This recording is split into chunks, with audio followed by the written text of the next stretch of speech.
Nous sommes sur le porche de l'église d'Aulès, à Doisy, et derrière moi se trouve une curieuse pièce. Quelle était sa fonction, à quoi servait-elle? On se pose vraiment la question. Alors, dans cette petite chapelle, une des hypothèses avancées, mais ce n'est qu'une hypothèse, se tenaient, paraît-il, les cagots, qui étaient un peu à l'écart des autres fidèles dans l'église, et à travers cette grille, ils y recevaient la communion. Je vais vous montrer de la guerre de 14, parce que... Donc, on va commencer, je vais vous expliquer le livre. En fait, il parle donc de Agenmont, avant la guerre de 14, notamment entre 1900 et 1920.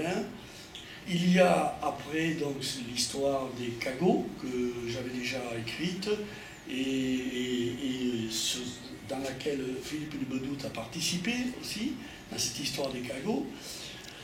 Et après, il y a les carnets de guerre du sergent Darzac, M. Darzac, d'Agenmont. C'est une charrette chargée de fournitures, de marchandises. Et le photographe avait fait attention de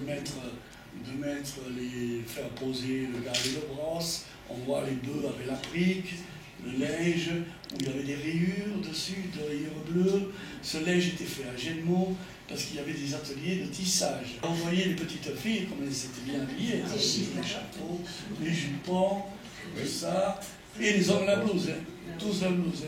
Ça, c'était comme ça. Et jusqu'à là, il n'y avait pas rien de véhicule, aucun véhicule à moteur.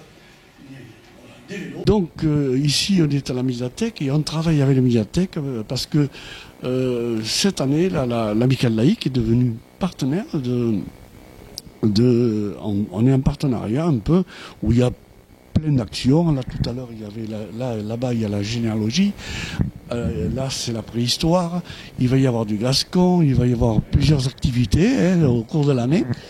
Et là on a fait cette exposition sur la préhistoire, c'était du mobilier, parce que tous ces cailloux là, tous ces silex, tout ce mobilier, on l'a trouvé dans les années 80, donc ça fait longtemps, 1980, donc voilà, ça date. Et alors, on avait tout ça dans nos réserves, et là, on a décidé de les ressortir, parce que les scolaires, en primaire notamment, ont ça au programme, on a préhistoire en programme, et au collège, les 6e aussi. Alors, on a ressorti nos cailloux, nos outils, toute notre documentation sur la préhistoire, et de manière à ce que les classes puissent visiter et connaître donc tout ce mobilier. Et il se trouve que la Chalosse est très très riche. On a des périodes là qui vont de 800 000 ans aux Romains, quoi, là, c'est tout. Il y en a toute la série qui se succède sur les hommes préhistoriques, sur les outils qu'ils faisaient, comment ils vivaient, tout ça. Donc on avait tout cela, et alors on est très content de le montrer. Et les gosses là, Patricia de Copen là, vient de me dire que là il y a des écoles qui vont venir même de loin, qui sont pas, il y en a de Saint-Pierre-du-Mont, il y en a qui vont venir d'ailleurs, et nous on est content de montrer notre histoire et notre préhistoire, voilà.